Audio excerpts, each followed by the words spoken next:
तो क्या अमेरिका और ईरान के युद्ध का काउंटडाउन शुरू हो गया है? नमस्कार, मैं हूं नीलू। क्योंकि जिस तरह से खबर आ रही है वो चौंकाने वाली है और अमेरिका की ईरान को लेकर घेराबंदी और साथ ही साथ ये खबर आ रही है कि व्हाइट हाउस से एक लेटर निकलकर इजराइल पहुंचा है। बताया जा रहा है ये काउंटडाउन है, किस तरह से ईरान पर अमेरिका हमला करेगा इसका पूरा लेखा जोखा इस लेटर में है।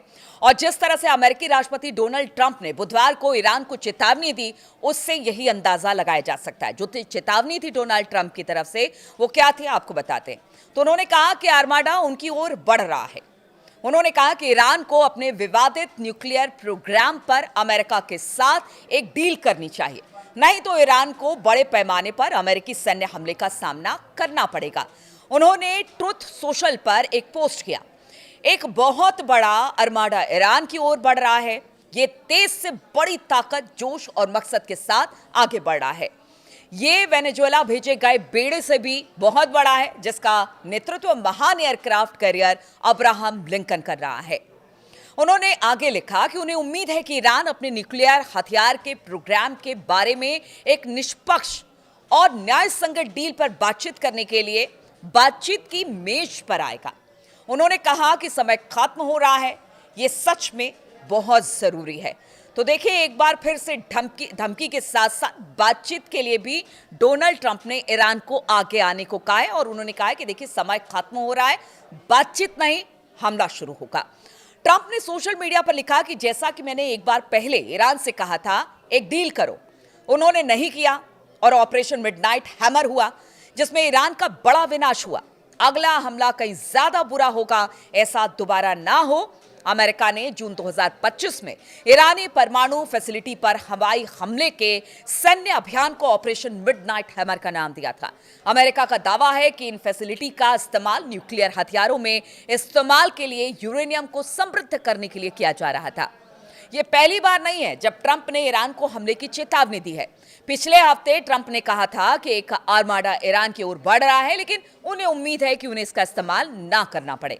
यह चेतावनी ईरान में देशव्यापी विरोध प्रदर्शन पर अधिकारियों की कार्रवाई के बाद आई थी। वहीं ईरानी विदेश मंत्री अब्बास अरागची ने बुधवार को कहा कि हाल के दिनों में उनका अमेरिकी विशेष दूत स्टीव विटकॉफ से किसी तरह का कोई संपर्क नहीं हुआ है और ना ही उन्होंने बातचीत का अनुरोध किया है। देखिए, पिछली बार का तो बहाना था कि परमाणु डील पर समझौता नहीं हुआ, इसीलिए हमला किया गया। बीते कुछ दिनों से हम देख रहे हैं ईरान में हालात किस तरह से हैं। प्रदर्शनकारी सड़कों पर हैं और कल जो तस्वीर सामने आई, यहां तक ईरानी मीडिया ने भी उन तस्वीरों को दिखाया। एक बार फिर से जितने भी प्रदर्शनकारी हैं वो सड़कों पर दिखाई दिए और उनको रोकने का प्रयास ईरान सरकार ने किया। तब चेतावनी दी थी। पिछली बार जब हुआ था प्रदर्शनकारियों का प्रदर्शन, तो ट्रंप ने कहा था कि अगर सरकार दमनकारी नीति ईरान की सरकार उठाती है तो फिर एक बड़ा सैन्य कार्रवाई अमेरिका की तरफ से किया जाएगा। और एक बार फिर से जब ईरान की सड़कों पर प्रदर्शनकारी दिखाई दे रहे हैं तो कहा यह जा रहा है कि हालात एक बार फिर से ईरान के अनुकूल नहीं है और ईरान में इन्हीं बातों को ध्यान में रखते हुए हो सकता है कि पिछली बार तो पीछे हट गए थे ट्रंप, लेकिन अब कभी भी ईरान पर हमला कर दे। लेकिन ईरान भी पूरी तरह से तैयार है और ईरान की तैयारी क्या है और जिस तरह से एक चक्रव्यूह रचना अमेरिका ने की है, ईरान ने भी उसके तमाम जितने भी इस वक्त न्यूक्लियर फैसिलिटी की बात की जाए या अब्राहम लिंकन की बात की जाए या तमाम जहाज और फाइटर प्लेन्स की बात की जाए, उसके लिए एक व्यू रचना ईरान की तरफ से भी हो गई है, वो भी हम आपको बताते हैं। ऐसे में अगर अमेरिकी राष्ट्रपति की बात की जाए तो अगर डील नहीं होता है तो फिर ईरान अमेरिका की ये डील नहीं होगी तो फिर क्या होगा, अमेरिका की क्या मंशा है, ये तो सब जानते हैं। लेकिन अगर ईरान ने पलटवार किया तो किस तरह से मुकाबला होगा, ये आपको बताते हैं। तो दुनिया की सबसे शक्तिशाली सेना रखने वाले अमेरिका के सामने सैन्य तुलना में ईरान कहीं नहीं ठहरता है, लेकिन तेहरान ने पिछले कुछ दशकों में अपनी मिसाइल क्षमता में भारी निवेश किया है। वर्तमान में ईरान के पास मिडिल ईस्ट का सबसे बड़ा मिसाइल जखीरा है, जिसमें 3000 से ज्यादा खतरनाक यूनिट्स मौजूद हैं। इसमें फतेह 110 जैसी सटीक गाइडेड मिसाइलें भी शामिल हैं, जो संकरे, जल, डमरू, मध्य में चलने वाले जहाजों को निशाना बनाने में सक्षम है। और सबसे बड़ी बात है कि अगर अमेरिका जो है वो निशाना बनाएगा तो फिर ईरान इजराइल को निशाना बनाएगा। आपने वो कहावत सुनी होगी कि जादूगर की जो जान थी वो एक तोते में थी। अगर इजराइल को ईरान निशाना बनाता है, उस पर ज़बरदस्त हमले करता है, क्योंकि पीछे जो हमला हुआ था उसमें इजराइल को अच्छा खासा नुकसान हुआ था, तो फिर अमेरिका पर भी इसका प्रभाव पड़ेगा। इसीलिए उसकी तैयारी ईरान की तरफ से भी कर ली गई है। निशाना अमेरिका भी होगा और इजराइल के भीतर घुसकर भी उसे निशाना बनाने की कोशिश ईरान करेगा। अब अमेरिकी नौसेना की बात की जाए तो उसके खिलाफ तेहरान की सबसे प्रभावी रणनीति मिसाइलों की बारिश करने की बनाई गई है। एक साथ सैकड़ों ड्रोन, रॉकेट, मिसाइलें लॉन्च करने की तैयारी में ईरान दिखाई दे रहा है।